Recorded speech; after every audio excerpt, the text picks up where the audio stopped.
Oi, gente. Quanto tempo eu não falo com vocês? Que bom. Deixa eu ver quem está aqui hoje. Olha só que bênção, né? O pessoal tá vindo. Tem gente até do estrangeiro aqui lá de São Paulo, gente. Olha só que chique. Bom demais, né? Que bom. As crianças já estão indo ali. Vai ser bênção ali para as crianças também. Gente, eu preciso fazer uma errata. É fazer errata ou confessar uma errata? Como é que é? Assim, em relação à nossa irmã Josenita, que é lá de Anápolis, ela já fez a cirurgia, ela precisa pagar o hospital ainda, tá? E parece até que vai ter um almoço lá em Anápolis. Qual que é a igreja de Anápolis? A quarta? Ah, lá do pastor Tiago, né?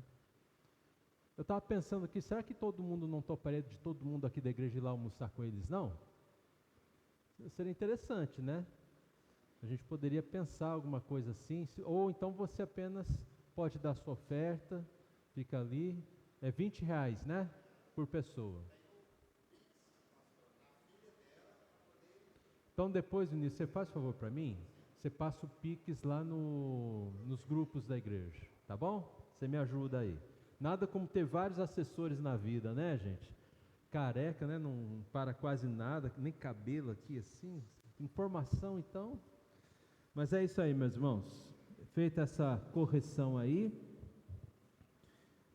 eu louvo a Deus por estar aqui com vocês. Como é bom louvar a Deus, né, gente?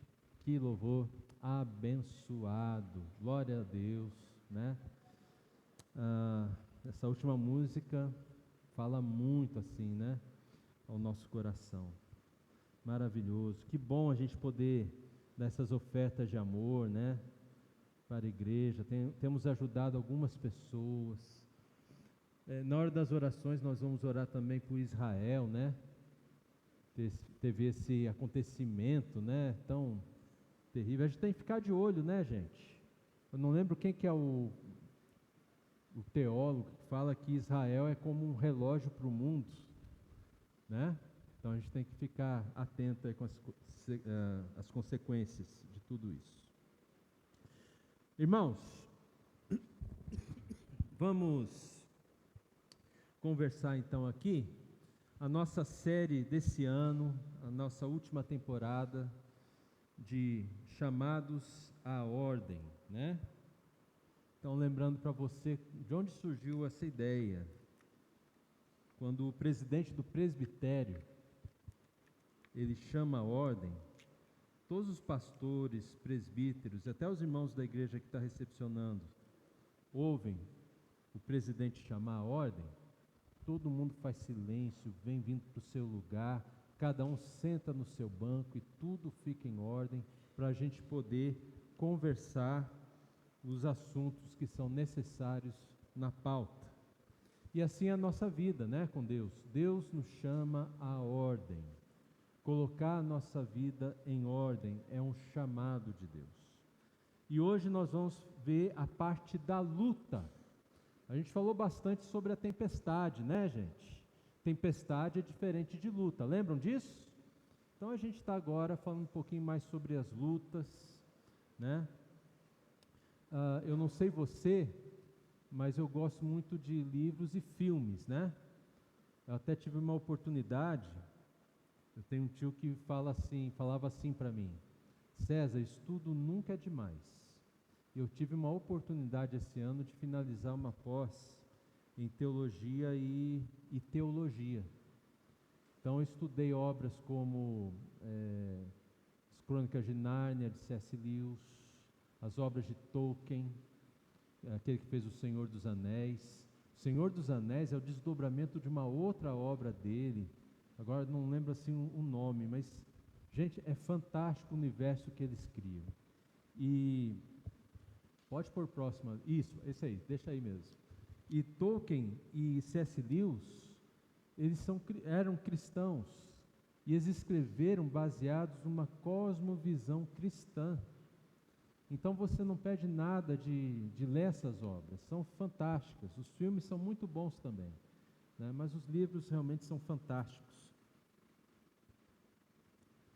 E, por exemplo, eu gosto quando C.S. Lewis, ele lá nas Crônicas de Nárnia, pode pôr próximo aí agora, ele tem um inimigo, assim, o maior inimigo, que é a feiticeira branca, né?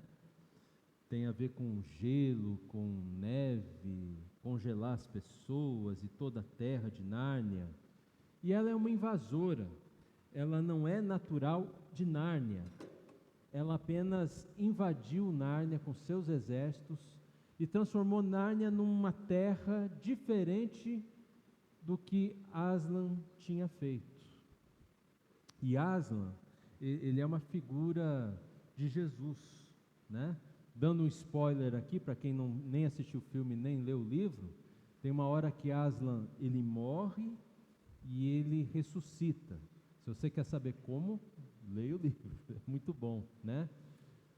E Aslan, então ele pega os seus exércitos, ele enfrenta os exércitos da feiticeira branca e ele acaba com a feiticeira branca, ele vence a guerra e Nárnia volta a ser aquele país, aquela terra que é uma terra agradável, uma terra próspera, uma terra que realmente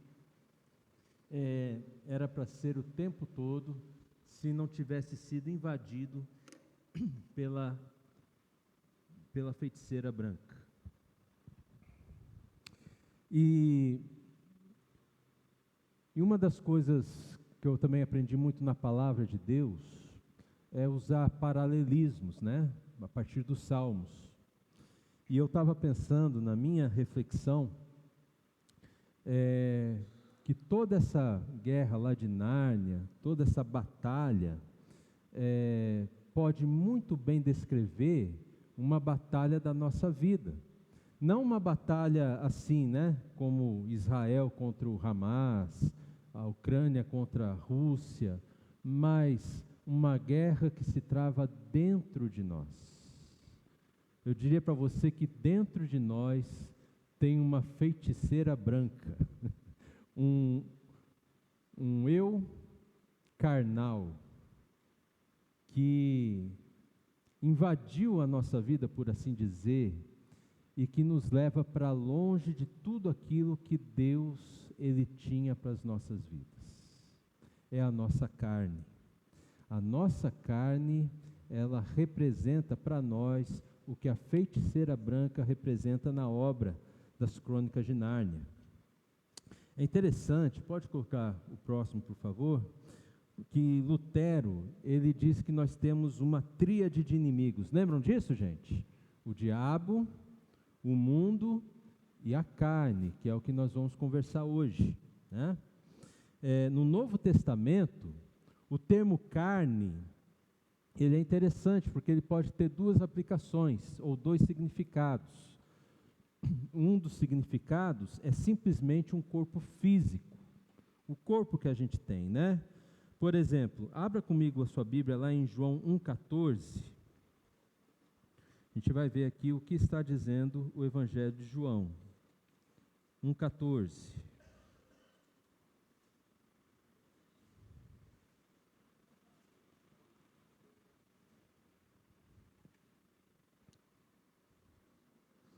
Olha o que João fala a respeito de Jesus.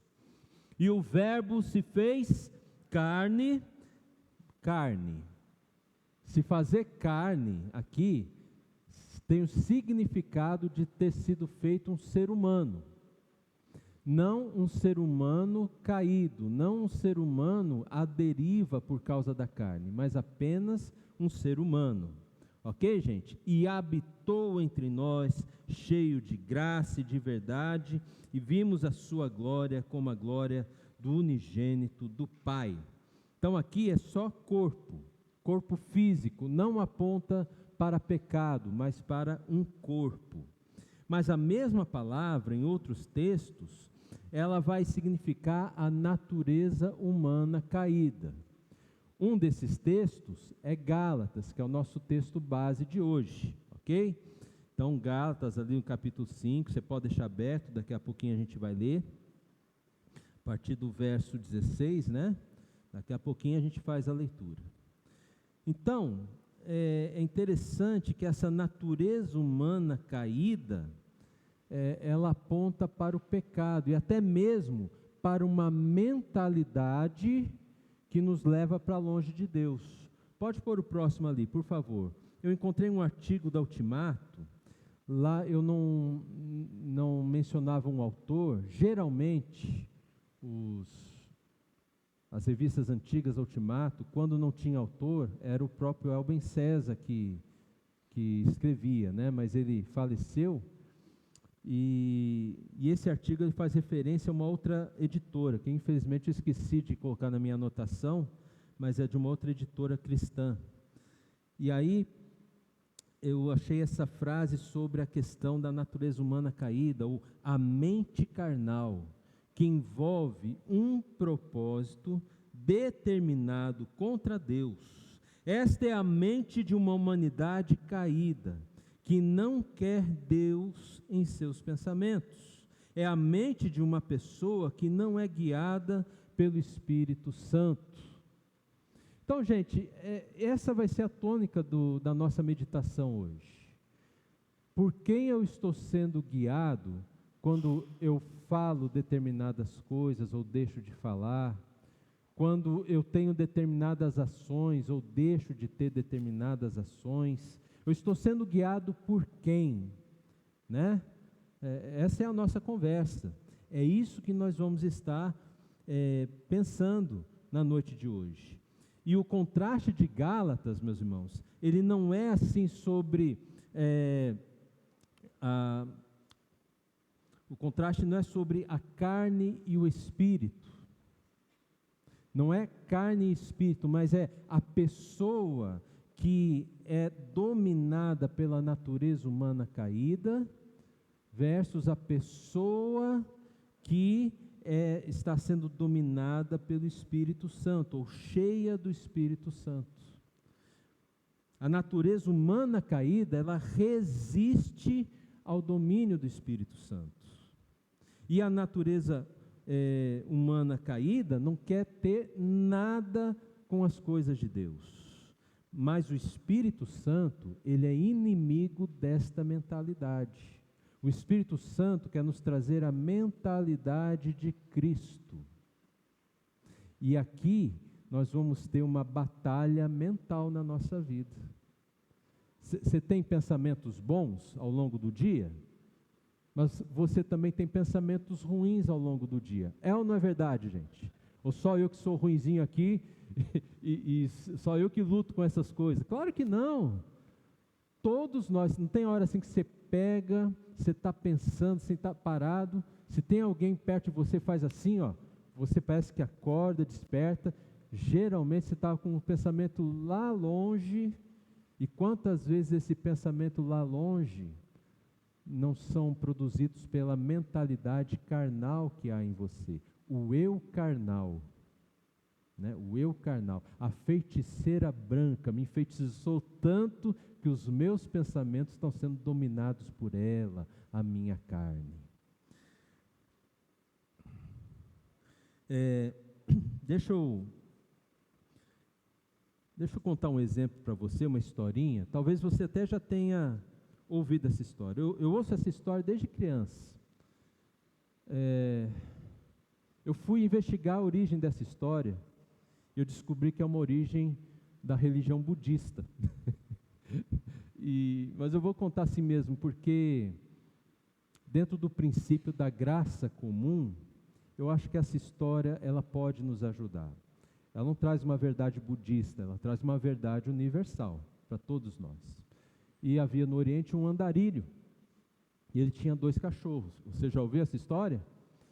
E ele ia pelos vilarejos, aí as pessoas olhavam os cachorros, um branco e outro preto, né? Às vezes o preto estava mais ativo ali e tal, e o andarilho falava assim: daqui a pouco eu vou preparar os meus 2 cachorros para eles entrarem em briga, e eu vou apostar no cachorro branco. E todo mundo estava vendo que o cachorro preto estava mais ativo ali, né? E quem quiser votar no cachorro preto aqui, né, fazer aposta nele, pode fazer, mas eu vou apostar sozinho no cachorro branco.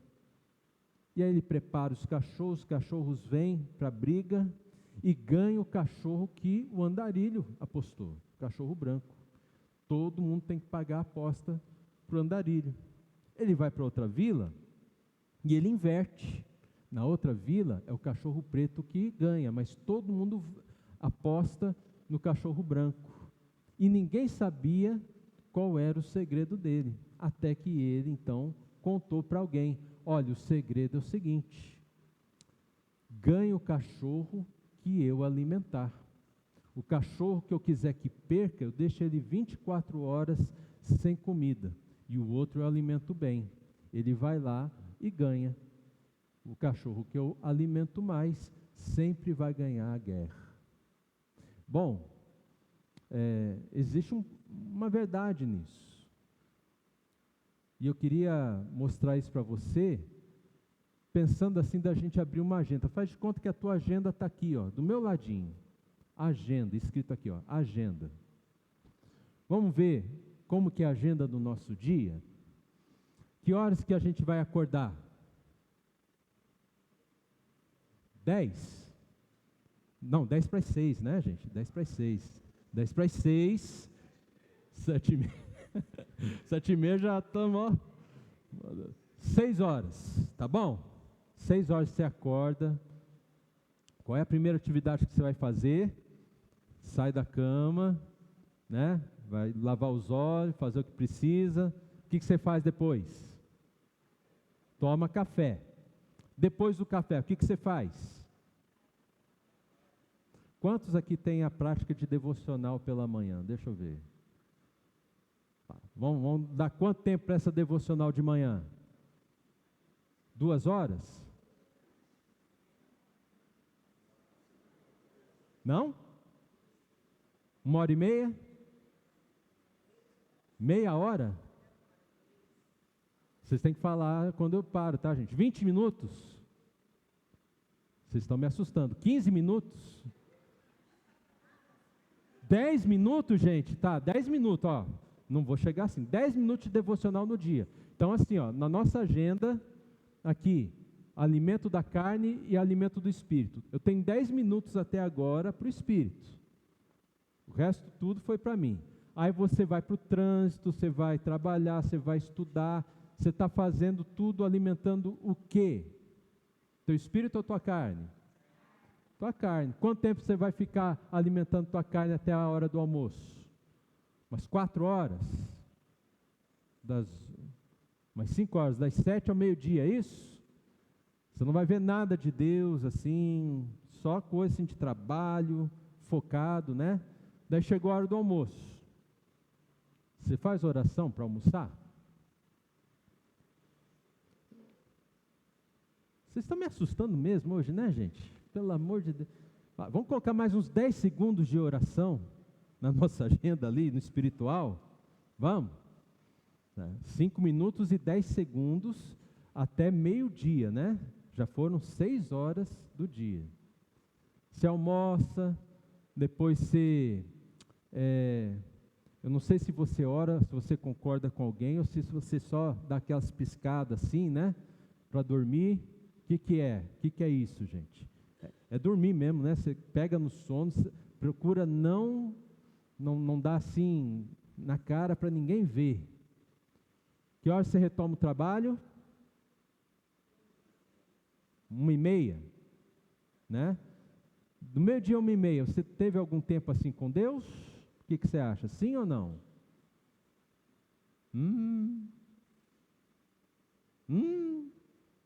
É não, né? Pelo silêncio, não, porque você podia ler um textinho da Bíblia, mas não, né? Então estão só com 5 minutos e 10 segundos até agora do alimento do Espírito. Que hora você chega em casa? Do trabalho? 6 horas? 6h30? Você vai no mercado, você vai em uma padaria, aí você tem que jantar, né? Vai fazer a janta, vai fazer o lanche. E à noite? Quando você está em casa, quanto tempo você tira para o alimento espiritual? 2 horas? 1h30? 1 hora? Meia hora? Meia hora, gente? Não? 15 minutos? Meu Deus. Tudo bem, é só para eu perguntar uma coisinha para você. Se isso for verdade, que o que a gente mais alimenta vence, você diria que você tem mais chances de ter uma vida espiritual com esses 5 minutos e 10 segundos ou uma vida carnal? Carnal, né? Então, se for verdade essa premissa, que aquilo que eu alimento se sobressai, eu teria uma vida carnal. Certo? Então, a gente precisa entender o seguinte. Pode pôr a próxima aí, por favor. Se você mantém uma vida em desordem, você vive na carne e não no espírito. Se a tua vida espiritual não está em ordem, diariamente, então você está vivendo na carne e não no espírito. E agora nós vamos começar a ler o texto bíblico, gente. Gálatas 5, nós vamos ler do 16 até o 23 primeiro, tá? Digo, porém, o seguinte: vivam no Espírito, e vocês jamais satisfarão os desejos da carne. Porque a carne luta contra o Espírito, e o Espírito luta contra a carne, porque são opostos entre si, para que vocês não façam o que querem. Gente, presta atenção nesse termo, para que vocês não façam o que querem. Eu penso que todos nós queremos estar mais perto de Deus. Eu creio que todos nós queremos buscar mais a Deus na nossa vida. Mas você tem uma carne que não quer que você faça isso. É ou não é, gente? Por outro lado, às vezes você quer fazer aquilo que a carne te dá vazão a fazer. Mas se você recebeu Jesus como Senhor e Salvador da sua vida, na sua vida vai ter o Espírito Santo de Deus que não vai querer deixar você fazer aquilo que a sua carne quer que você faça. Amém, meus irmãos? E aí, nós vamos ter esse conflito dentro de nós. Verso 18: mas se são guiados pelo Espírito, vocês não estão debaixo da lei. Ora, as obras da carne são conhecidas. Gente, agora a gente vai ler um monte de coisa feia aqui, mas está na Bíblia, ó. Imoralidade sexual, impureza, libertinagem, idolatria, feitiçaria, inimizade, rixa, ciúme, ira, discórdia, divisões, facções, invejas, bebedeiras, orgias e coisas semelhantes a essa. A lista não para por aí. O termo coisas semelhantes a esta diz que há muito mais coisa que não entrou nessa lista. Declaro a vocês, como antes já os preveni, que os que praticam das coisas não herdarão o reino de Deus. Mas o fruto do Espírito é amor, alegria, paz, longanimidade, benignidade, bondade, fidelidade, mansidão, domínio próprio. Contra estas coisas não há lei. Amém. Gente, olha só que interessante o contraste de uma vida no Espírito e o contraste de uma vida na carne. É por isso, perdão, gente, é por isso que nós sempre procuramos deixar de fazer coisas que as pessoas que não andam com Jesus fazem. É por isso que nós, por exemplo, evitamos, deixamos, abandonamos vícios. Não é uma questão de moralidade, é uma questão de que eu estou andando com Jesus, e Jesus tem uma vida nova para mim. É por isso que, se eu namoro, eu não vivo como casado, porque eu estou vivendo no Espírito e não na carne. É por isso que, se eu sou casado, eu vivo como casado e não como alguém que é solteiro. Porque se eu for casado e viver como solteiro, eu estou vivendo na carne. Não é esse o propósito de eu estar casado. Se eu sou filho, por isso eu não fico o tempo todo como um respondão, não ouço meus pais, eu ouço eles, eu vou obedecer eles, porque eu ando com Cristo. Eu não sou mais como essas pessoas que produzem rixas e outras coisas mais que são obras da carne. Amém, meus irmãos? É isso. Por isso que no trânsito nenhum crente fica buzinando, xingando o outro, baixando na janela, você é isso mesmo, né? A gente não faz mais isso, amém, gente? Meu Deus. Bom,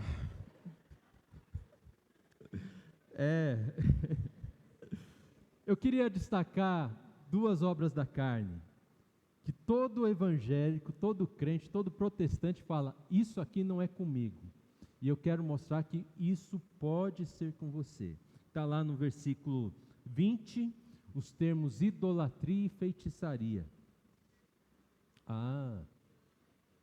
É bom a gente colocar isso em ordem, né? Abra comigo em 1 Samuel capítulo 15.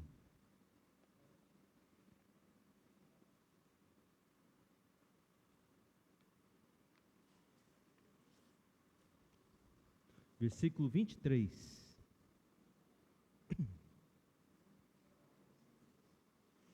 Então, a gente vai ver pecados espirituais da idolatria e da feitiçaria. O que são isso? Para você tomar cuidado para nunca praticar esses pecados, viu, gente? Porque, todo mundo achou? Porque a rebelião é comparável ao pecado da feitiçaria, né? Vamos parar um pouquinho aqui, acho que pode pôr no outro ali, por favor. Não, pode deixar aí mesmo. Feitiçaria, né? O que é rebelião, gente? Rebelião é oposição à autoridade. Só que é o seguinte, uma ou duas décadas atrás, tinha alguns religiosos que falavam até mesmo na internet que eles eram autoridade espiritual. Aí alguns pastores, colegas foram ver, não existe tal figura, muito menos no nosso país, como se um pastor, um padre ou líder de qualquer outra religião tivesse que ser mencionado em movimentos públicos ou palestras públicas, como se fosse autoridade, como um político, por exemplo. Não existe isso. Então, na Bíblia, quando ela fala que é rebelião e tem a ver com autoridade, gente, é autoridade inclusive civil, inclusive o governo, porque nós temos todo o direito de não gostar do prefeito, do governador, do presidente, mas nós não podemos fazer de tudo para que eles caiam, no mau sentido da expressão, né? Assim, fazer revoltas, levantes. Isso nós não podemos fazer porque isso é rebelião, é como pecado de feitiçaria. E aqui também há um apontamento para resistência à palavra de Deus. Quando a palavra de Deus me fala, olha, você tem que perdoar, você tem que obedecer teus pais, você tem que ser um pai, uma mãe assim que não irrita seus filhos, você sabe tudo isso, você entendeu, mas você não quer obedecer essa palavra de Deus, isso é rebelião. É como se você estivesse cometendo pecado de feitiçaria. Olha que sério, gente. E o outro ali, vamos continuar no verso 23. E a obstinação é como o que, gente? Idolatria. Idolatria, né? E o culto a ídolos do lar. Idolatria. Obstinação é idolatria. O que é obstinação, gente? É um tipo de teimosia. É uma inflexibilidade. É o ato de você permanecer no pecado, mesmo depois que você se sentiu convencido pelo Espírito Santo que aquilo é pecado. Você entendeu que é pecado, você entendeu que você não deve fazer aquilo, você entendeu que se você estava fazendo, você tem que parar imediatamente, você entendeu tudo, mas você vai continuar fazendo, porque você quer. Isso é obstinação. É como se fosse pecado de idolatria, né? É permanecer no pecado mesmo após o Espírito Santo convencer. Meu irmão, minha irmã, a palavra de Deus é tão clara quanto ao que é pecado, o que não é pecado. E a gente muitas vezes permanece porque está numa situação favorável. E não deve ser assim. Amém, meus irmãos? Então vamos ler agora, continuar lá em Gálatas, capítulo 5, a partir do verso 24. Isso, é isso aí mesmo.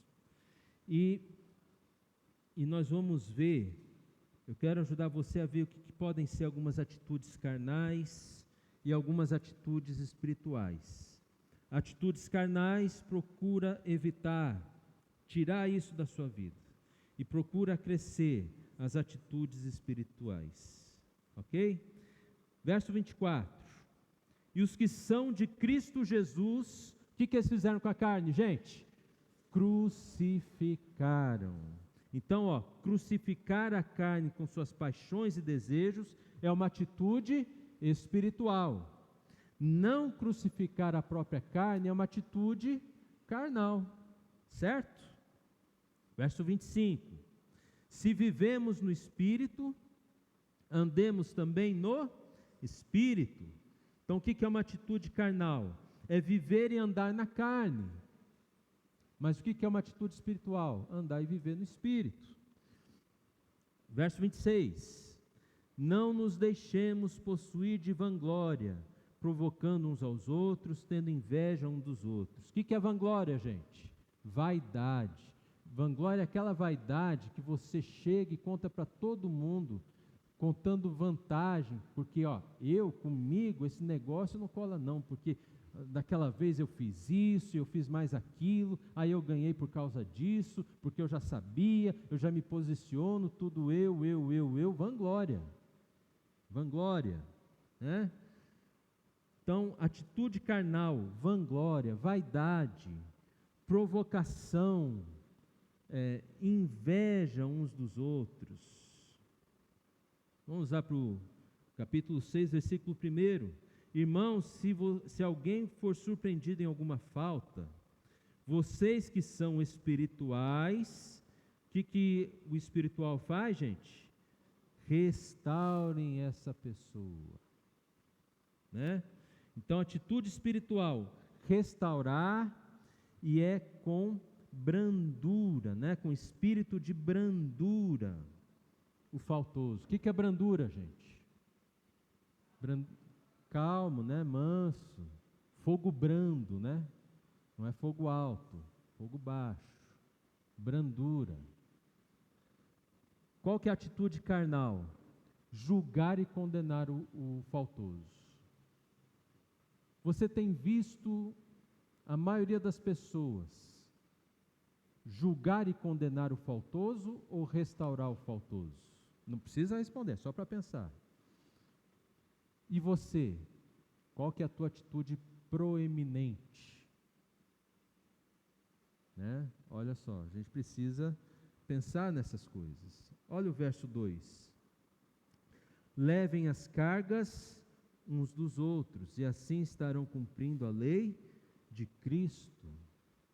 Levar as cargas uns dos outros, a gente ajuda com alimento, ajuda com remédio, a gente ajuda com uma oração, com uma palavra, sabe? Nós ajudamos com a nossa própria vida. Está pesado para você, irmão? Deixa eu te ajudar aqui. Pode contar comigo. Olha o verso 3. Porque se alguém julga ser alguma coisa, não sendo nada, engana a si mesmo, né? Ó, você julga ser alguma coisa, mas você não é tudo aquilo. Ah, porque eu sou muito espiritual, mas você não ora. Você não tem uma prática bíblica. Entendeu, meus irmãos? É por aí, né? Então, cuidado. Vamos lá para o verso 4.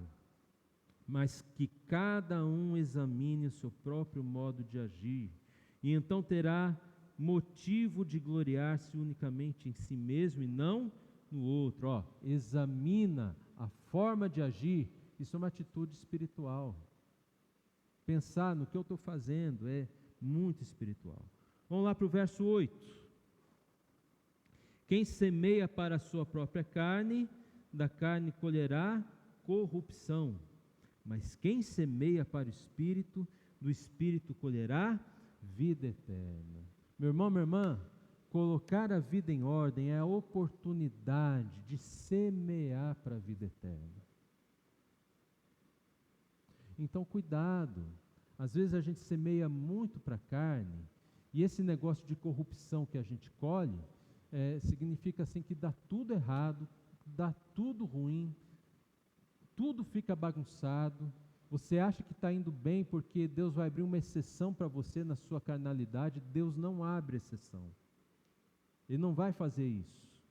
O próprio Filho dele morreu por causa dos nossos pecados. Aí ele vai abrir uma exceção para você pecar? Ele não vai fazer isso. Você vai colher corrupção. Mas hoje, nós precisamos decidir fazer uma semeadura para a vida eterna. Amém, meus irmãos? É importante isso. Verso 9. E não nos cansemos de fazer o bem, porque no tempo certo faremos a colheita, se não desanimarmos, né? Então, uma atitude carnal. Quantas vezes eu ouço as pessoas falando assim: pastor, cansei. Vou parar de fazer, vou parar de ajudar, vou parar de servir, vou parar de ser líder da igreja, vou parar de fazer isso, fazer aquilo, ninguém me valoriza, cansei. É carnal. A gente cansa mesmo. Não é que cansar é errado, mas quando a gente cansa, ao invés da gente descansar, a carne quer que a gente desista. Mas se você quer ter uma atitude espiritual, você não pode se cansar de fazer o bem. E para finalizar, verso 10, por isso, enquanto tivermos oportunidade, façamos o bem a todos, mas principalmente aos da família da fé. Então, atitude carnal é fazer o bem só para os seus, ou só fazer o bem para quem faz o bem para você. Mas uma atitude espiritual é fazer o bem para todos. Atitude carnal, você faz o bem para aparecer. Atitude espiritual, não apareceu, não importa, você faz o bem também. Tá? Você doa, você investe, você ajuda, você se coloca ao lado. E é isso que acontece. Amém, meus irmãos? Pode pôr o próximo ali, estamos encerrando já. A carne tem origem no pecado e traz desordem. O Espírito tem origem em Deus e traz ordem. Então nós precisamos ter uma vida espiritual. E o primeiro passo para ter uma vida espiritual é receber Jesus como seu Senhor e Salvador. É Jesus quem nos dá o Espírito Santo. Esse Espírito de Deus que coloca a vida em ordem, só tem quem recebe Jesus como seu único e suficiente Senhor e Salvador. Se você ainda não fez isso, você precisa entregar a sua vida a Jesus. Precisa recebê-lo na sua vida. e você vai receber o Espírito de Deus. E o Espírito de Deus vai começar a lutar contra essa rainha, essa feiticeira branca chamada carne, que nos leva a fazer coisas que nos afastam de Deus. E o Espírito Santo, ele vai vencer essa guerra e vai nos ajudar a vencer cada batalha. São batalhas diárias que nós temos, mas que nós seremos vencedores se Jesus Cristo for o nosso Senhor e nós recebemos o Espírito Santo.